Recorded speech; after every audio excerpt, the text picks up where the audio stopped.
Welcome to Tigers Untapped, a Bluff City media podcast. Stepping up to the microphone are your hosts, Trey Lasley and TJ Willis. Now, let's get to the show. What up? Episode 96 live. Feeling like 96. TJ, what happened in 96? Tigers trivia. Oh, it was like a couple things happened in 96, man. What do you mean by that? In It's 96? relevant to Tiger football. 96? It's hanging up in your cubicle at work. Concerning that it's taking this long for you to get this. I don't know what you're talking about. All right, well, while you ponder, tell the ladies and gentlemen at home listening or watching what we're drinking this evening. We've been on a Hampline kick, but We're there's the problem is we did the Oktoberfest before. Get your focus right. your camera is acting up. Well, I think I got too close. This is a me problem. I got too close, and now it needs to rethink about what's going on. Crosstoberfest from Crosstown Brewing Company. We messed up. I mean, I guess we didn't mess up, right? We didn't foresee us making it years on years on years of podcasting and covering beers. We probably should have just done like one Oktoberfest. Instead, we knocked out pretty much all the Oktoberfest in the city except did 'em all. Crosstown. In the same month, 2 Octobers ago. Yeah, so we got Crosstoberfest. Well, we didn't. We got one more. We got one more Oktoberfest for next weekend Dude, or next week. I Sorry. think we technically have another one that we haven't done yet. Oh, Um, TJ's teasing another that I'm not aware of. well, I don't know if it's canned. That's the issue we get into here a lot. We can get it on tap. Wow. Untapped, if you will. On the tapped. You got your answer for 96 yet? Oh, I mean, I assumed you're talking about the Chris Powers game, but 100%. Timothy. is that what we call it? Just officially the We're Chris Powers game? 4 episodes away from a century. Look at us go.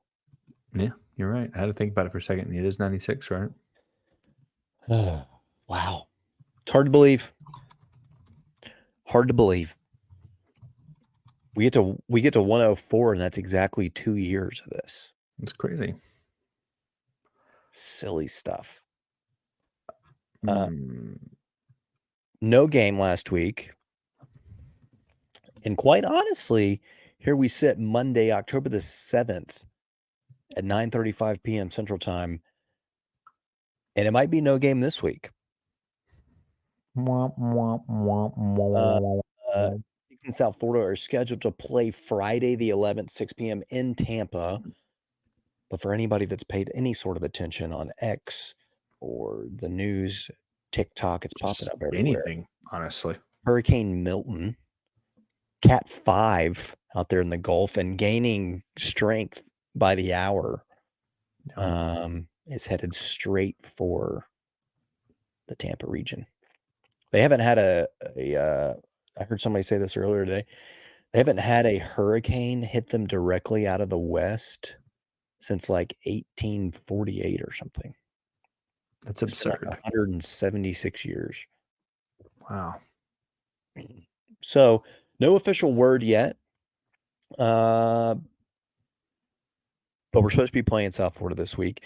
The line opened Sunday at 5.5. It is up to 7 already in favor of the Tigs. Over under set at 59.5 or minus 275 on the money line.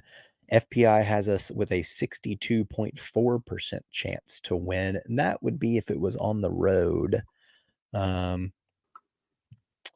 USF's also coming off a bye. They got beat down their last 2 games, lost 50-15 to Miami, and then 45-10 to Tulane.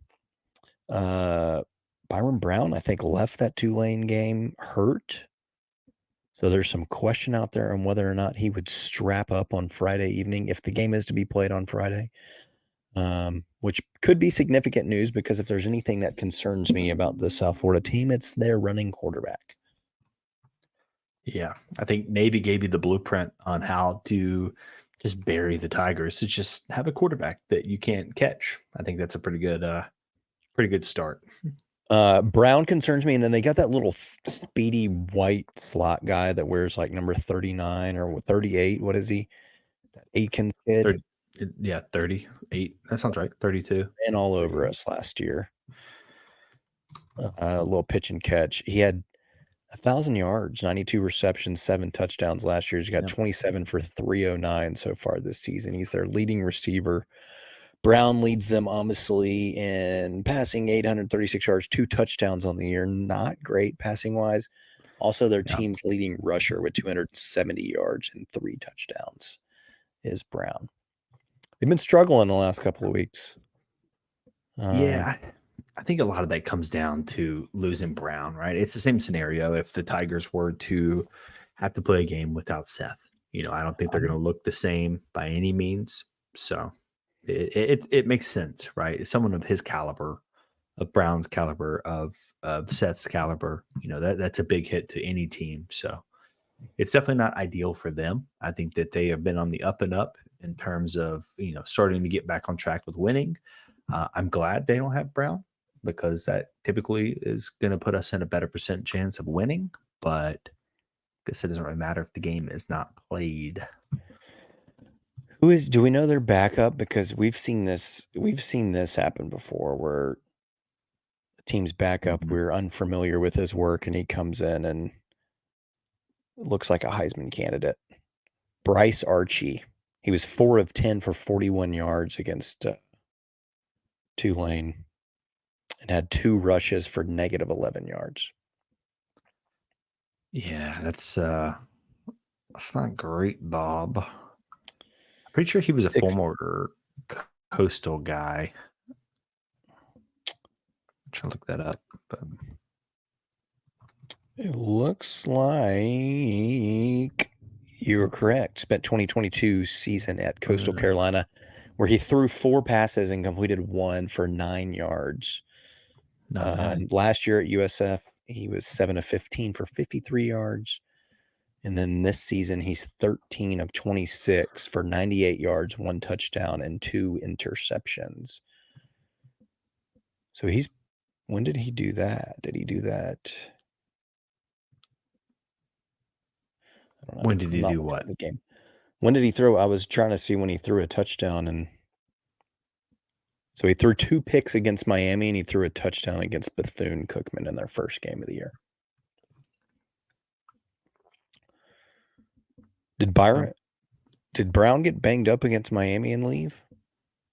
Or did they just put Archie in at the end of the game? No, I think that's when he hurt his leg. I thought Tulane. So did he hurt it initially against Miami and then left the Tulane game re-injuring it? Or maybe it was the Tulane game then. Yeah, he left Tulane. Okay. Interesting. Regardless, I feel like this is a game everybody was kind of worried about at the beginning of the season. You thought South Florida was going to be maybe a sneaky conference title contender. I mean, they're sitting at 2-3, 0-1 in the conference, with that 1 loss being Tulane, a blowout. They've gotten worked their last 2 weeks. TJ, the real question is if this game's even going to be played and what our options are. There's been no word. I think South Florida has canceled classes all week. The Tampa airport is closing tomorrow, Tuesday morning at 9 a.m. and will not reopen until it's deemed safe.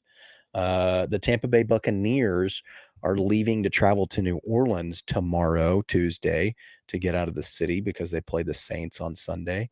I'm one that thinks it just makes sense to move the game to Memphis. That makes too much sense. And also, I agree with you, just because I don't want 2 weeks without Tiger football. I think that's just depressing. But you also get into the conversation of, people's families are in Tampa. They're in Florida. And some things are just kind of bigger than football, and you kind of have to go the other route, right? I think the proper thing is to cancel the game and just not have it. But then you also get into the situation of, what if Memphis were to run the table? right? What if they were to win every game from here on out, but they're going to be excluded from the conference championship because they have one less win, and you have an Army or a Navy team, um, each with one loss or something like that? You're going to get in this weird situation where Memphis won't even be considered because they don't have enough. They don't have enough wins, and it's an unfortunate scenario there. Yeah, I can't remember exactly how the tiebreaker order goes, but that's an exact scenario that could be laid out, right? I Yeah. mean, if you win out, you just need one Army, presumably slip up, and you're in, I Yeah. think. And it would be likely a rematch with Navy, which I wouldn't hate it. Would kind of like to see it again to see if we were able to adjust and come out and play better defensively. But yeah, if this game gets canceled, we each have one additional bye week, I think, but they don't line up. Ours comes the week before Thanksgiving. So Mhm. like the week of the 22nd or something of November. We obviously both just had our buys this week. So theoretically, if you had known about it, you could have moved it to this previous weekend. Sure. But yeah, it's a weird spot. The American hasn't come out and said anything yet. As far as everybody knows, they're planning to go forward with the game. I don't know if it's a scenario where it's, hey, maybe they come out tomorrow or Wednesday when this drops and say we're postponing it until Saturday or Sunday to give Yeah. time to kind of see what happens with Hurricane Milton, and if we're able to go, we'll go. But it would be a real shame if we did win out and we were left out due to a technicality of having played fewer Yeah. conference games due to a natural disaster occurrence, basically. Yeah. Because I know that, I don't have it right in front of me, but I know that winning percentage in conference is one of the tie breaking. So at the end, if you and Army have one loss, Navy's undefeated, then Army's going to get in because they ended up with 7 conference wins versus your 6, given they played 8 conference games. But to your point, obviously in situations like this, football kind of Mhm. takes a backseat. So you got to do whatever's best for South Florida and their players and their families and whatever makes the most sense. But wouldn't hate to see us bring them up here, shelter them up, get them out of there, and still play a football game. Donate all the proceeds to hurricane relief. Of course. It does show that the tiebreaker sets up as head-to-head record. Obviously, that's the situation where, if we've got one less win, then I think that's going to hurt us there. But also record against common opponents, and then it goes into division record, which I don't even know how you have that in there still as a rule. Yeah, that's got to And be some then, old bylaws there. well, yeah, I don't think they ever changed them, but I guess we're at 14 teams now, so they could probably go back to that if they wanted to. Overall record, that would hurt us again. And then ranking in the college football playoff. And then that's like 5 steps down though, right? And then additional factors. So once you get that far down, I don't even know if anyone ever gets to step 6 there. So, it's At one definitely point, I interesting. want to say there was like a coin flip scenario at one point, wasn't there? That could be number 6. It just says point differential in conference games and various statistical measurements. So I think they just got in the bylaws. I'm like, I don't want to read this shit anymore. I think that statistical measurements one is where they use like the an average of, like the Massey rating index and all those. There's a bunch of computer models they pull from. That was one we were looking at last year. So you do get however you want to look at it, you do get the situation where Navy and Tulane are playing each other. So you're going to get one of those to pick up a loss regardless. The question is, can Tulane or Navy also pick up another loss in there to kind of help you out? So another conference loss, that is. And if you look at their schedule, it does I not. forgot about Navy and Tulane playing. Is there somebody else Navy plays that they could theoretically lose? Well, no. I mean, they play maybe Charlotte, South Notre Dame, Florida. Rice, South Florida, Tulane, and then East Carolina. They gotta. I mean, the fact that Navy and Army does not count as a conference game is ridiculous. Especially in the scenario where they both can go undefeated and then play each other in the conference championship because of it. and then play again the Mind-boggling. next week for nothing. Yeah, absolutely mind-boggling. So Which I was talking to my buddy whose his dad went to the academy. They're big Navy. Well, they're Michigan first, but they're Navy fans as well. And in that scenario, I was like, if one of the two is undefeated, whether it's Navy or Army, you win the conference championship, you're undefeated, you're going to the playoff, and then you have to play. Say it's Navy, they play Army again the very next week, the week before they're about to play the playoff. I would rest my entire team because it now means nothing, right? Like that's a meaningless game. And he was like, well, I don't disagree with you, but there's no way that they would do that. I'm like, it doesn't, like, you literally just beat Army the week before. Why do you need to? I mean, I guess whatever, it's the Army Navy game. There's a lot of bragging rights on the line, but I'm like, you're in the playoff now. That game literally means nothing. completely different argument. Yeah. Like, I wouldn't play anybody. Don't even suit them up. Yeah, you know what's funny about Army? I think it was like preseason. We were looking at all the teams that received first place votes, and someone put in Army, and we're like, "Ha, these idiots." And I think we all made that joke without looking at Army's schedule because Yeah, it it is. is pretty silly. Like, obviously, Lehigh doesn't, whatever there. Then they get FAU, Rice, Temple, Tulsa, UAB, ECU, Air Force doesn't count. North Texas, they do play Notre Dame, but again, doesn't matter in the conference. Yeah. UTSA, and then obviously finish up with Navy. And as you mentioned, it's not a conference game. So you've got honestly the most favorable schedule possible. Like, the game for them that I have circled that I think we need to pay attention to the most is that at North Texas game on the 9th of November for them. sure. If you can beat North Texas on the 19th and North Texas can do you a solid and beat Army at home, I think you're Gucci. It's helpful. You win the rest of the way. But yeah, their Army's conference schedule is an absolute joke. I mean, you would have liked to have seen, I guess, UTSA be much better than they are, but they've been absolutely horrendous this season. So I have zero faith that they will be able to get that done. And then again, the next opponent would be Navy, but it doesn't count for anything. So who cares? Yeah, exactly. And them losing to Notre Dame does nothing for you. So yeah, Temple, UAB, Rice alone, and Tulsa, right? although I guess FAU gave them a bit of a game. It was 14-7 at half. Yeah, 17-7 after 3. They won by 3 scores. I But know, regardless, they have Tulsa, right? Yeah, Tulsa, Rice, UAB, and Temple, and those all winless teams, right? No, winless in the conference. Excuse me, I'm reading that wrong. Winless in the conference. Yeah. Temple 1-5, UAB 1-4, Rice 1-4, Tulsa 2-4. Shout out to Tulsa for having 2 wins. But like, what are we doing here? Like, kind of did them a nice favorable schedule there, but yeah, they do seem to be pretty good though, all things considered. Not to disparage them and say they're just good because they have a shitty schedule. They actually do seem to be pretty competent. So yeah, those triple option, man. You guys know how to run it. It's effective. We didn't talk about it, but at times it was a big weekend upset wise in college football without the Tigers playing. And at times that Vandy game looked like Memphis First Navy. I mean, Alabama literally could not do anything to stop them. I know, man. It was giving me real flashbacks. It's like, dadgum, if Alabama can look like this, I don't feel as bad. Yeah, right.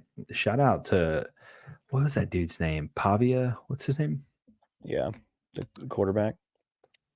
It's Pavia, right? Yeah, he was at when he at New Mexico. When they don't let me lie. I think he was the walk-on guy at one point. Maybe they were talking about starting a walk-on at one point. I don't know if that ended up being him or not, but Diego.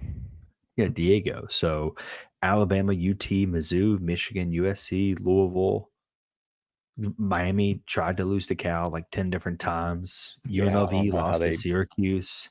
A pretty shitty week for Memphis to have a bye game. I joked about it on Twitter saying like, oh, thankfully Memphis had a bye, but like looking back, I'm like, kind of wish we didn't, right? I mean, there's a lot of movement that could have happened at the bottom of that. So I guess you're coming off a loss to Navy though, so you probably wouldn't likely move too much. But Yeah. So regardless, it'll be interesting to see what happens. I don't know what the conference is going to do, but I'm confident that it won't make a decision that benefits us. I mean, John Martin was talking about it earlier today and brought up the Houston game. I don't know if you remember from like the 2021 season when COVID was like still a thing, but the season wasn't canceled. Yeah. We had like 2 or 3 different times during the season where we had multiple games canceled in a row due to COVID outbreaks with teams. And it was middle of February and we missed a couple of games, one of them being at Houston, and the conference came back. And the last game of the year was Memphis versus Houston. It was supposed to be in Memphis, and the conference came back and moved our game to Houston because the prior game had to be canceled due to COVID. So I don't think they're going to be doing us any favors. So I think the likelihood of it getting moved here is slim to zero. But even if it was like moved to UAB or something, Birmingham, I really don't want the game to get canceled, but obviously understand given the circumstances, you got to make sure that the team and players and staff and everybody at South Florida is taken care of. So we'll see what happens by the time it comes out. I'm sure we'll know one way or the other, unless they're truly just waiting to see, like, as this passes through Wednesday morning through Wednesday night and into Thursday, and then making a call Thursday. I don't know, but I do feel like it's kind of weird they haven't at least come out and said, hey, we're at least moving the game to Saturday just to buy a little bit more time. So we'll see what happens. Yeah. Without us playing this week, we are still going to take a gander, Timothy, at FPI and playoff possibilities. Do you have a guess at where we are? We've been sticking at second overall behind Tulane. I will say that Tulane took a hefty jump. Yeah. After their performance against UAB this weekend. They are sitting at 23rd in the FPI. Jeez. Which is first in the conference. Yeah. What was Memphis last week? We were 64th. I'll say we dropped to 65 because we didn't play. We actually, TJ, stayed at 64, but we were leapt. Little game of leapfrog. You want to take a guess at who jumped over us? They moved up 12 spots and jumped over us. They're sitting at 59. Syracuse, because they beat UNLV. No. In conference. Sorry. Oh, okay. They leapt us, moved up 12 spots. Yeah. Army? Yep. Because they have to. They're undefeated, right? Yeah, we got Navy right on our tails at 69th. They jumped up 7 spots at 5-0. Okay. The Mean Green sitting at 4-1. Really? Yeah. Only loss being to Texas Tech, 66-21. We'll see them in 2 weeks, though. Night game, though. Don't know if you saw that announced today. It's going to be either 6:30 or 7 p.m. Kip. Gotta love it. Either ESPN2 or ESPNU. Same exact time as Texas-Georgia game, I believe. So that'll be fun. We'll have a whole 24,000 tune into our game, maybe, given that game will be going on simultaneously. But gotta love a night game in the fall at the Liberty Hole. Yeah, that'll be interesting. They've actually... North Texas has been better than I expected. I think better than a lot of people probably expected them to be, honestly, because they were pretty bad last year. Like, I understand that we went toe-to-toe with them for a while and just played with them a little bit and pretended like we were going to lose it. But they brought in an experienced quarterback, guy who's bounced around from 4 different schools. I feel like dude's at a different school every year. But, yeah, they look pretty good. I'll give them that. It's a much better game than I originally expected it to be. Yeah, we'll see. We'll see when they come here in 2 weeks. All right, from a playoff percentage standpoint, we are 4th in the conference, TJ. Who do you think's number 1? Tulane. Nope. Wouldn't that make more sense? Army is actually sitting at 21% chance to make the playoff. Tulane is second at 15.5%, and then followed by Navy at 7.5%. And then we're not out of it, Timothy. We got 2.7% chance to make the playoff. There's a path. There's a possibility there for us to win this American, be 11-1, maybe 10-1, and sneak into that playoff. There was always a path. Like, let's be real. I know a lot of people are like, "Oh, you lost one. You have no chance now." But like, I get that Boise looks insane and that they have arguably the best player in college football on It their is. team. So like, I get it. He is ridiculous. Ashton Genty is unbelievable, and we said this last year going into that game, but they have a couple that I think it's very possible for them to lose. Like I know UNLV just lost, but they don't look that damn bad with a backup quarterback in there. They do have Oregon State at the end of the year. I don't think that one's going to hurt them too much. You would really rather them drop, a Nevada or a San Jose State or something like that. That's just unheard of. I don't think you're going to get that, however. But it's still possible, right? I mean, teams lose games they shouldn't all the time, right? We're just talking about Vandy beating Alabama. Sure. We just need it. We need one bad. Genty, though, is disgusting. 186 yards and 2 touchdowns, and he only played one half of football. First touch of the night. You can't do it in Tennessee, but there are some states you can bet on player stats. Yeah, whatever it is, I want it.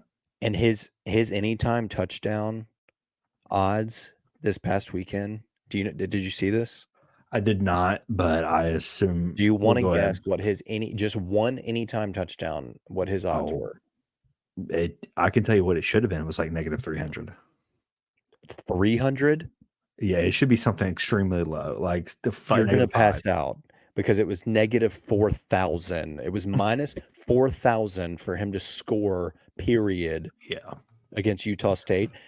And it makes sense because he literally did it on the very first time that he touched the football from 65 yards. Yeah, even him to score 2+ touchdowns was like minus 1,200 or something. That's like stupid. Absurd odds. That's horrible. I'm gonna let you know he leads the nation in rushing touchdowns at 16. The next closest is Dylan Sampson at Tennessee with 12. Do you know Mario's how many not that yards far behind, is he? I think Mario's at like 8 or so. Yeah, 8 or 9 maybe. He is at 8. Do you know how many yards per carry Ashton Genty has? He does not lead the nation in yards per carry. That is thrown off because of Noah Short, who is a running back at Army, who has 28 carries for Horvath has to be up there too, doesn't he? Well, he does. He is. He is at 8.56. But what about Ashton Genty? Where is Blake above Genty or below? Below. I might have seen. I want to say, is Genty at like 10.3 yards a carry? He is at 10.85. And that sounds crazy. And then you realize that he has 95 carries. 95 carries. What in the world? So everything it's like literally every 10th carry, he's busting it out for 1 million yards and getting a touchdown. It's absurd. Didn't Darrell Henderson Jr. Isn't he tied for yards per carry career-wise in college football for the best ever? That would not shock me. No, he was very good. His best year, I think, was 8.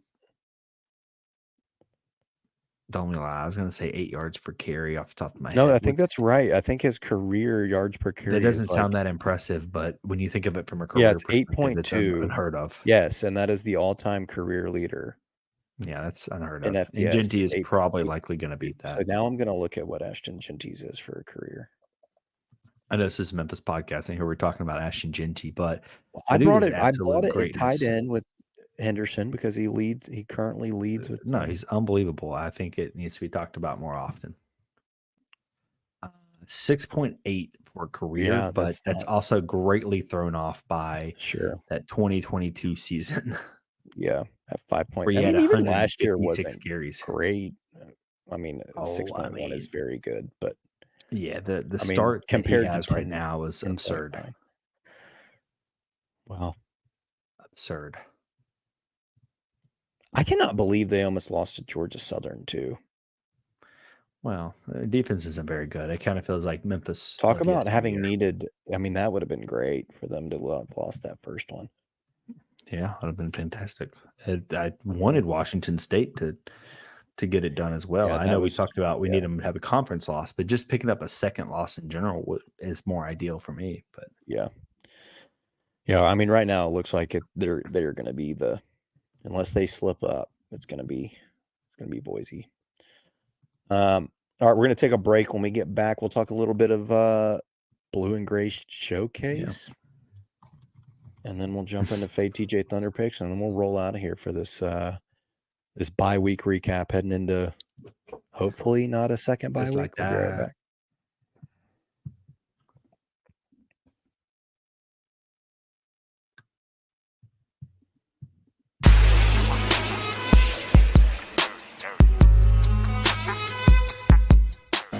Because we are still having injury issues. We've kind of vetted some of that this week on the daily grind with Jaren's hamstring, and it came out that it's just a low-level, low-grade strain, that opening night is not in question. And these are to be expected, right? Like, it comes with the beast. We're just, as a fan base, we're so gun shy. We got that 1,000-yard stare, like war is hell, and it's been hell being a Grizzlies fan for the last couple of years.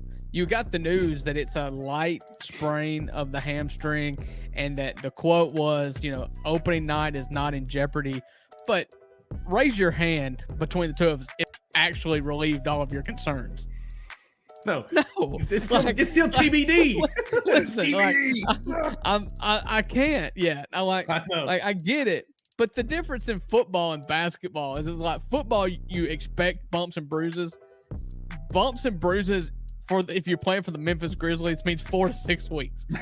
Tune in to the $2 Sports Show with Rusty Witten and Drew Gann every Friday at 3 p.m. only on the Bluff City Media YouTube channel.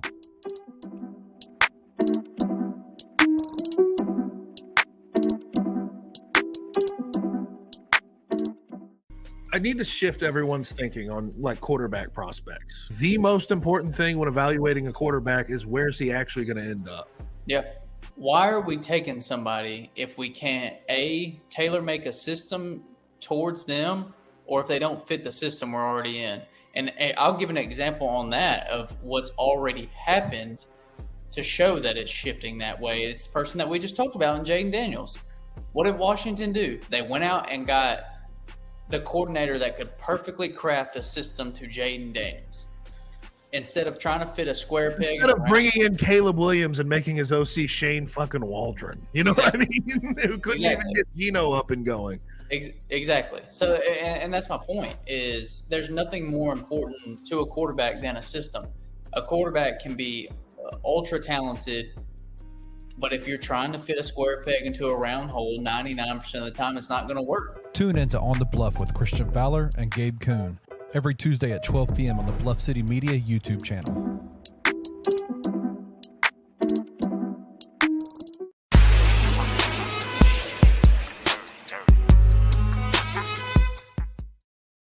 Dirty. Dirty. We back. Before we jump into basketball, we just had a buddy tell us he was at the coaches show tonight, and everybody there is under the impression that the South Florida game is going to be here on Saturday afternoon. But TJ and I blocked his number and told him to never talk to us again because we don't believe it. Don't shoot the messenger when it doesn't happen. It wasn't us. A buddy told us that, and let's just say he got been right kicked on out some of the things. group chat. He's been right on some has. things. He has. I'll give him He that. can be added back if it's true. TJ, this Blue and Gray Showcase, the death of Memphis Madness, people freaking out about Friday's Blue and Gray Showcase, the lack of enthusiasm, the lack of promotion, the lack of energy in the building. Saw pictures and videos, and it was eerily quiet in there. Mm-hmm. Are you concerned about it? No, I do think that they did it wrong, though. I think having it at El Marone is incredible, because what you do is you I think I'm coming from this from a different standpoint than I originally wanted to. Having it at El Marone is great because you greatly reduce the number of people you can have attend. So therefore, being able to get into the building is just makes it a more special event. Like it is more, Yeah. dare I say, romantic in a sense, right? It's more Much, intimate that you are much in there more with. intimate. It's much more intimate. And less people can kind of speak to it. But at the same time, like, how fun would it be for you to be able to take your son or your daughter or whomever to this event? Like, hey, this is something we've done forever. We go to Memphis Madness, but this time we're going to go to this event, and you couldn't because there weren't enough seats available or something along those lines type of situation. But Yeah. I think the Um, Memphis, it's all overhyped. I think in the end game, right? Like yeah. it's something It's they take serious. It's a dunk contest. It's 3-point shooting. Like well, I think the El Marone thing and what they did Friday it'll work, but there was just no like promotion behind it, right? Like, Yeah. outside of it being mentioned, I think once, I had forgotten that it was last Friday. I mean, it didn't feel like there was any hype around it. Nobody was really talking about it. But the other thing is like people talking about the death of Memphis Madness. It needs to be studied, blah, blah. Like we don't recruit high school kids anymore. And that's what that was for. Sure. Right. Like you're bringing in a bunch of top rated recruits. You're having this big hyped event with entertainers, rappers that they like Exactly. the whole showcase to show the program off. And we don't have that anymore because we're not recruiting high school kids. You might get one or two a class, but it's not like it used to be. So like, Sure. I think what they did in the blue and gray showcase is what ultimately it's just like a preseason scrimmage event for fans to come out. I think, like you said, having it at the El Marone is the perfect spot, kind of limits the capacity, maybe gets a little bit more intimate of a feel in there. It's Sure. just got to be like put out there. And maybe it's a mixture of not really promotion of it, but also kind of where people Yeah. are maybe at with the program right now. There's just not like the general consensus is that this team is not that exciting. People don't expect much out of it. So there's also just not like that hype around it.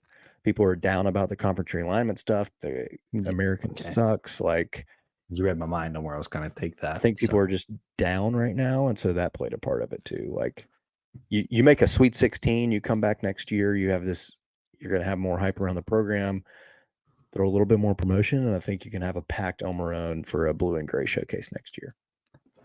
Yeah, I was going to ask, do you think I know we often correlate conference realignment specifically with football because, it is the moneymaker, right? In the media deals, it makes up for the 80% of the deal, and basketball is probably the lower 20%, arbitrary numbers, but I'm probably pretty close if I had to guess. Do you think the Tigers missing out on missing out? For clarification, Dr. Scott did not say like never, forever, no chance we're joining the back. It was more of like, give us a better deal, right? You got to offer us something worth our while. Do you think by the Tigers turning down that offer and joining that type of basketball conference, do you think that puts a negative connotation with Memphis basketball? Do you think that puts a sour taste in people's mouths? Like, 100%. hey, you're going to have to stay in the American Athletic Conference. I mean, and basketball against nobody's them. getting excited, especially now that Gonzaga's at it. Like you talk about a home and home every year with Gonzaga. You'd had San Diego State. I mean, also it's just new team, right? Like people are tired of playing East Carolina and playing. I mean, we haven't been playing Charlotte because they're relatively new. I mean, I know we've previously played Charlotte, but Charlotte and East Carolina and Temple.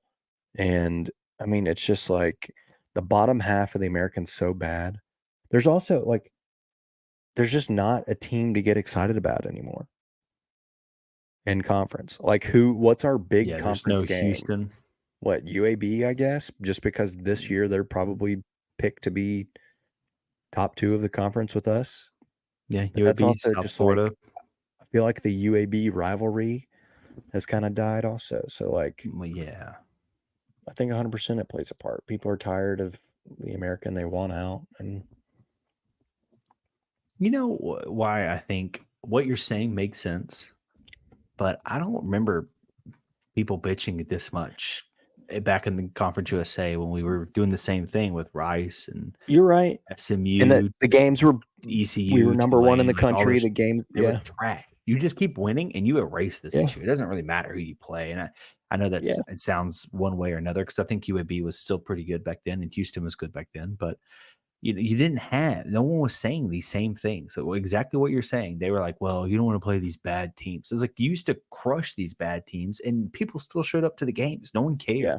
Is it Well, just it's because we're also not an winning? event, right? Like the team was so good, you wanted to be there. You wanted to see the number one team in the country or a top 10 team play. Like it Yeah. is different.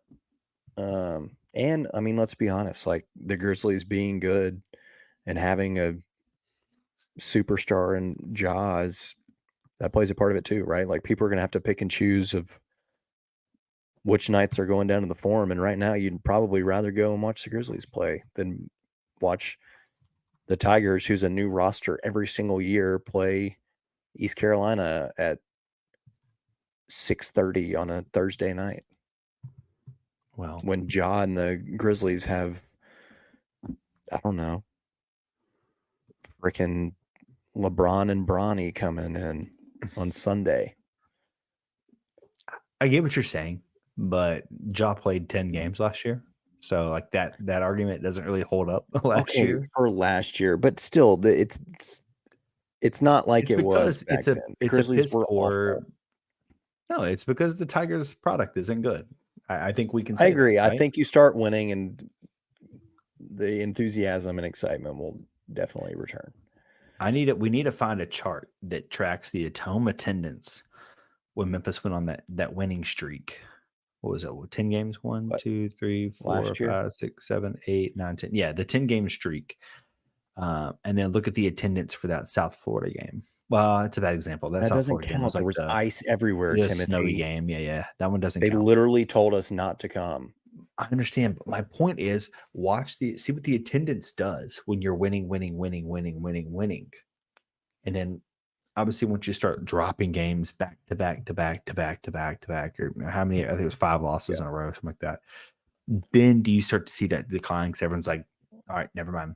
We suck again. It's like the Water Boy. Yeah.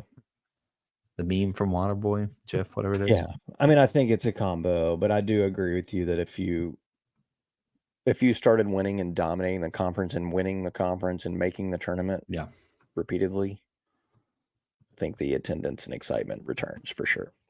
Yeah. And I get it, right? I can't tell you how many times people have said, I want to get out of this bad conference. We're so much better than those teams. I'm like, we don't have anything that shows that we're better than them. We've recruited better than them, and we have no conference titles to prove that. Yeah. We drop games we have no business losing to. Like, you can't tell me we're better than them. Like, if your argument is we provide more to the conference for them, that's a completely separate argument, and I would agree with you there. But what you're just kind of digging at a whole separate argument there, in my opinion. But yeah, I don't know. We just want to win basketball games. I don't care who we're playing. You can keep me in the American as long as we are winning basketball games and putting out a good product, making the tournament. Obviously, don't be a first round exit. I don't think that's going to help you much. I need to hit a second week, a third week, even flirt with the Elite Eight. Give me that. Give me something fun. Oh, Timothy, we're in our longest dry spell of not making the Sweet 16 right now. Well, every time, and you and I and our buddy Charlie, we get into this conversation that Memphis basketball is just so incredible, and I have to be the voice of reason here. We were a great basketball program. We are not that of our history. Incredible is a bit strong. Thing. Okay, let me ask you this: what do you think about UNLV basketball? I don't think about UNLV basketball. If I had to ask you about UNLV basketball, good program? The fact that you're taking this long, that's Memphis. Tell me the difference. Seriously, tell me the difference. We have a better brand. Do you? Yes. Maybe just because you've had a championship run a little more Are recently. you than bringing they this have. up because we're playing UNLV this year? No, I'm bringing it up because they're so similar. Like, yes, you have this incredible history where you have achieved so much. And I think if you were to look at all-time winning percentage, they probably are relatively close. But if you start breaking that down by decade, you're going to notice that it drops off. And here recently, what have you done for me recently? That whole argument, it's not great for Memphis. It's a lot of fruitless wins. And I think that I'm probably not the only one that has this same thought process. And it doesn't matter who the coach is. We could be talking Tubby, Penny, Josh Pastner. And obviously, you don't want to set the bar at Cal because that's obviously a super high upper echelon of coach, but I think that's what we expected, right? We expect that we win this conference, especially this conference, right? You beat Houston and you still can't win the conference. That blows my mind. You beat the one team you had no business beating, but then you lose to teams you had no business losing to, and you could never get over the hump. And I don't know what it is, and I kind of feel like I'm off on a tangent now, but my point is, look at UNLV. You look at Memphis, and they are two historical programs that had a lot of success, and they haven't done a damn thing very recently. So I think we pride ourselves on our history, but not really thinking about what you've done recently. Here's to getting back and breaking this dry spell of not making the Sweet 16. It's happening this year. Want to win some games, baby. Get behind this team. Get behind them. All right, Timothy, it is time for Fade TJ Thunder picks. Although we're sneaking closer and closer, inching closer to 50-50 TJ. I'm going to give you your previous week's pick. As you should. When you took it, it was 14.5, which Clemson did cover. By kickoff, it was up to 16.5, which didn't cover because they only won by 16.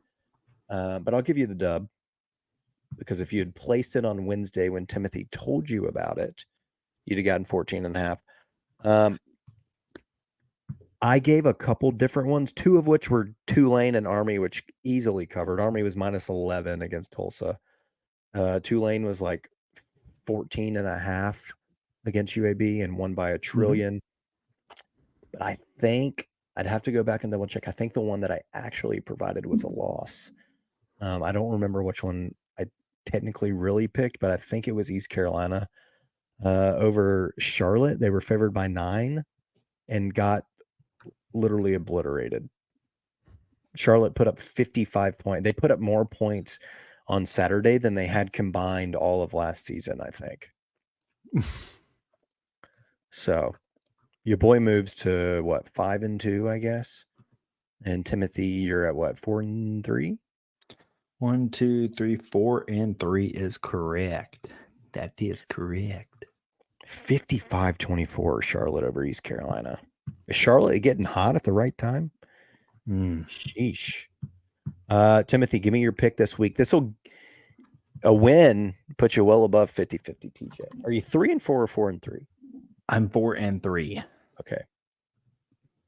I am gonna. You win this one, and we're gonna have to change next week's to ride TJ. You said it, not me.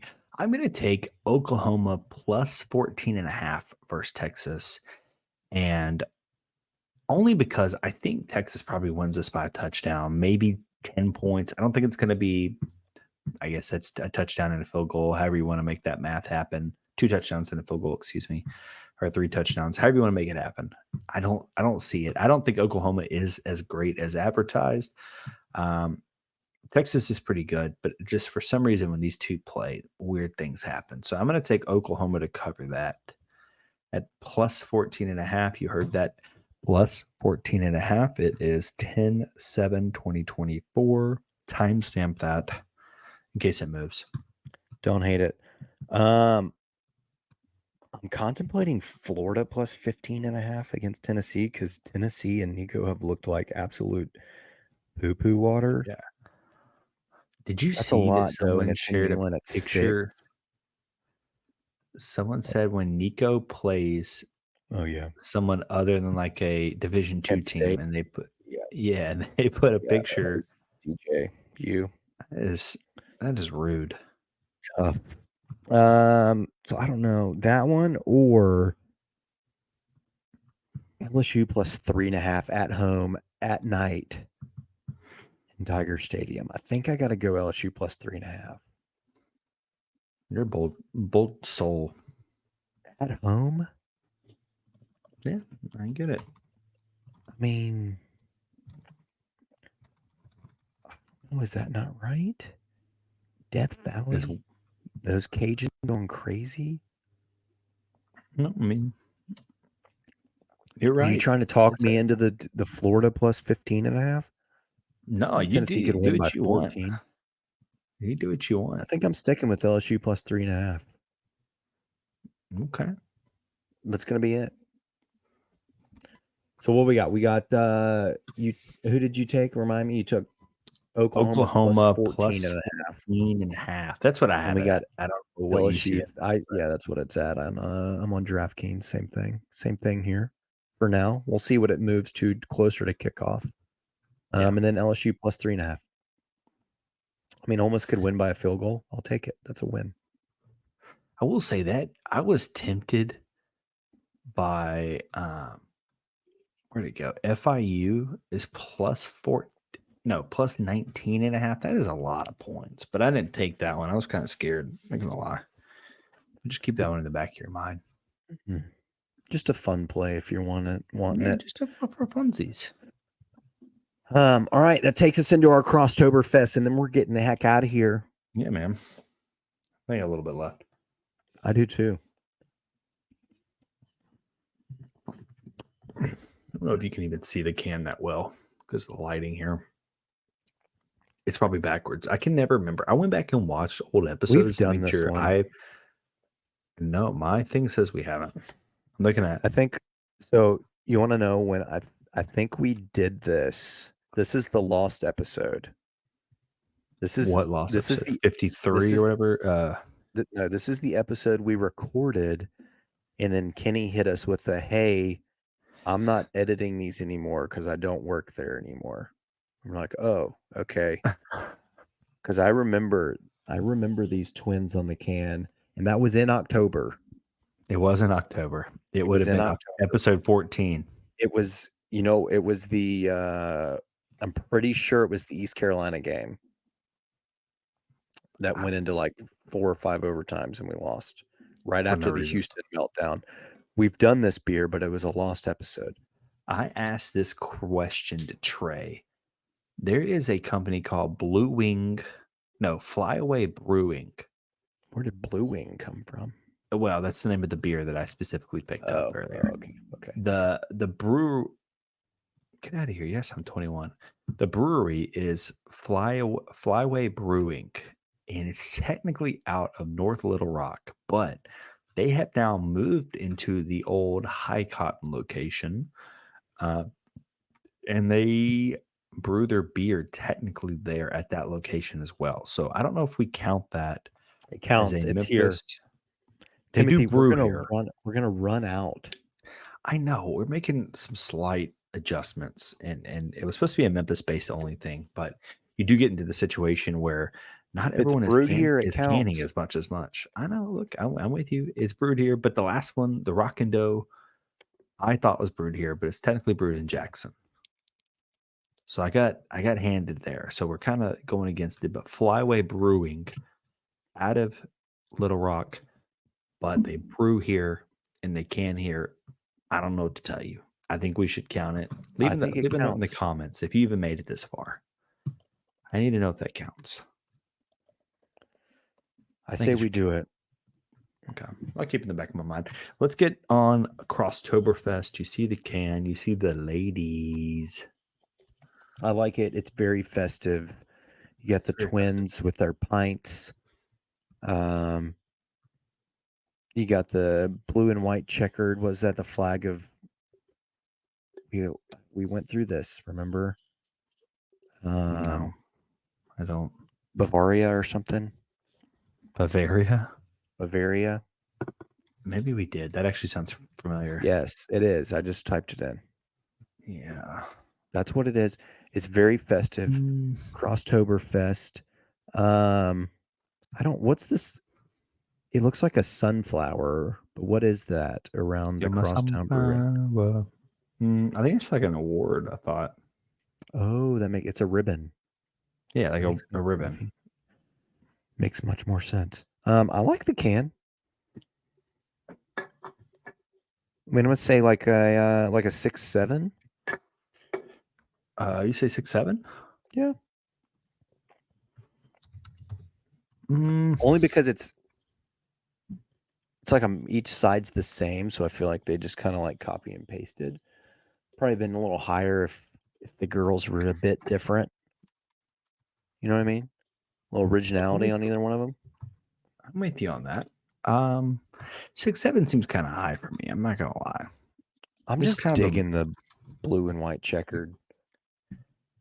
It's kind of, I don't know. It just gets old. I don't know what it is about it. It's just kind of, it gets old. It's the same pattern, just pretty much over and over and over and over again. You got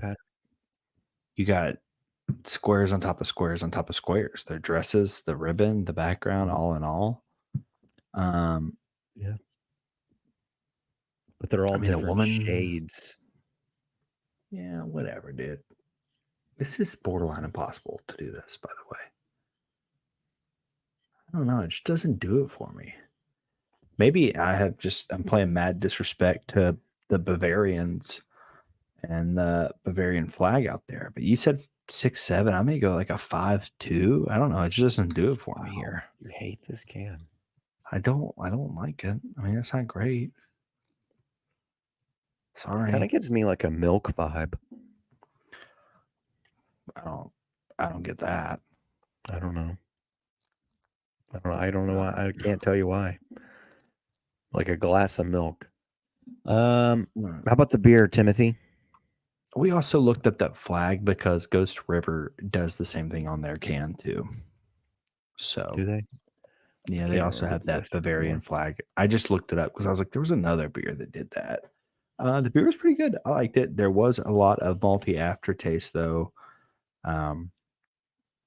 I regret not bringing my water in here because I've been constantly like, yeah, the malt's high, 6.3%. Though it does get some bonus points for that. Yeah. Not bad. I do wish it was, especially being in Oktoberfest. I wish it was a pint. I feel like we're missing out on the fact that it's just a 12er. Yeah, it's definitely a smaller can. We haven't run into that very often, but I'm not going to be picky. It was an Oktoberfest we had not yet recorded on the podcast that went live. That's how I should word that. So I went ahead and grabbed that. It is smaller. It's good for what it is, but there is a lot of malt taste to it that gets kind of old. Yeah. I think I'm on the fence if I would drink 2 or not. Like, I think it was good. But I think a pint of it would be perfect. I don't know that I want 24 full ounces, but 16 hits the spot. It's not my favorite Oktoberfest I've ever had. No. Like, I'm definitely choosing others before this, but it wasn't. I mean, I would have another one. I mean, maybe not this second, but like later in the month. I put it like probably like a 6.8. Like, I don't think I would have 2 of these because of the amount of malt to it, but it is pretty good. It's much better than other beers we've had, better than the one we had last week. That feels right, but I'm going to go 6.9. Nice. For the Twins. It makes sense. I get it. Overall, that puts it at a 6.4 out of 10. So not bad, but not great. You know, it's a fine. Try it out. It's a fine middle of the road beer. It's fine.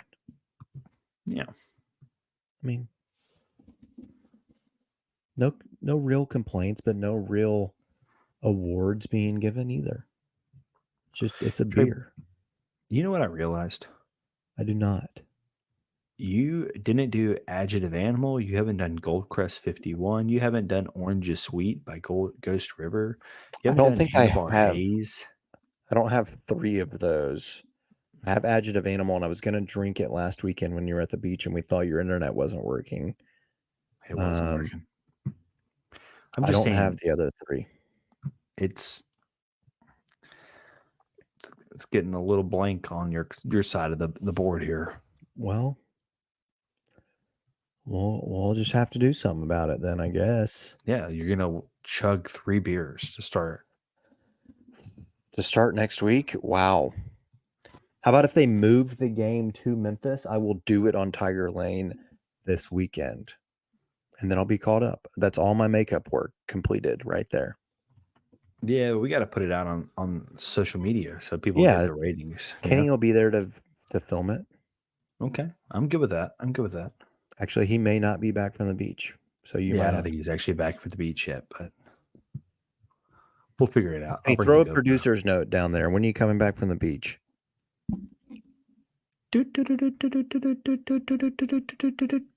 He will be back. Great. So, hey. That's good Plan. because the weather may not be great down there. I think he'll be fine. He's not in the direct line. He's more in the the Alabama area too. Look, we just got back and it's jellies galore. Okay, you got to get away from the jellies. Kenny, you guys seen any jellies down there? Producer note, please. No jellies. What about any dolphins?